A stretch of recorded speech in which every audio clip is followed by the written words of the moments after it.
Leonardo, io vorrei andare proprio a Modena da Leonardo Zellino, che è lì proprio perché abbiamo detto Meredith parteciperà a questo convegno.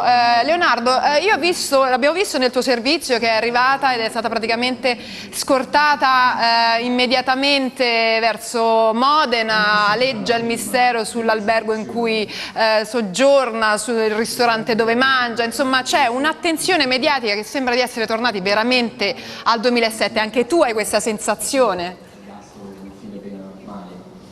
Assolutamente così, l'attenzione c'è non solo dei media italiani ma anche dei media americani, ci sono tantissimi giornalisti arrivati dagli Stati Uniti qui a Modena, un arrivo di Amanda Knox che potremmo definire in stile VIP hollywoodiano, perché a Linate è uscita dall'aeroporto da quello che è il varco partenze, per cui è stata scortata da un'uscita non usuale. Poi questa mattina qui a Modena ci troviamo nel Forum Monzani, dove si tiene questo forum della giustizia penale, sono in corso adesso le sessioni serali. Questa mattina Amanda è arrivata col suo fidanzato Christopher, nessuno l'ha vista entrare, a un certo punto si è palesata nell'aula magna dove si tiene il dibattito principale di questo convegno, è rimasta pochi minuti, poi infastidita da flash e telecamere si è allontanata. Abbiamo parlato con l'avvocato Martina Cagossi, una delle organizzatrici di questo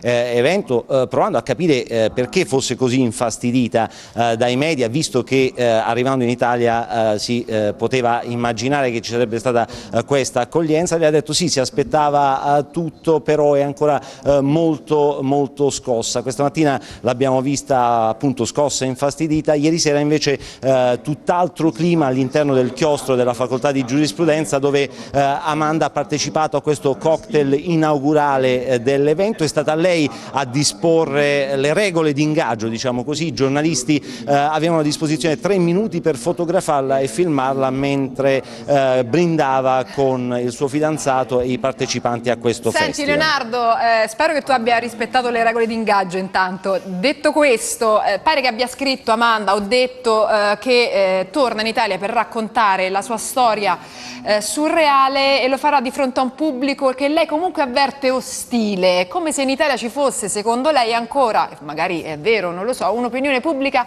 ostile. Tu l'avverti questo clima ostile nei confronti, intorno a lei?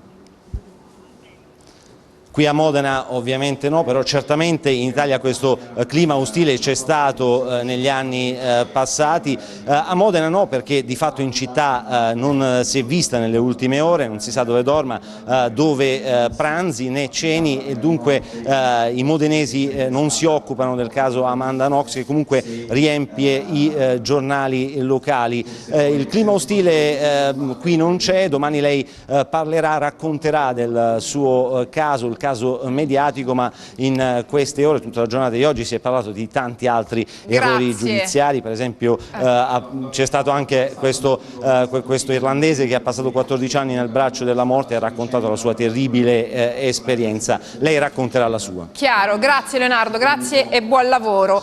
Annalisa, diciamo la verità, c'è stata un'attenzione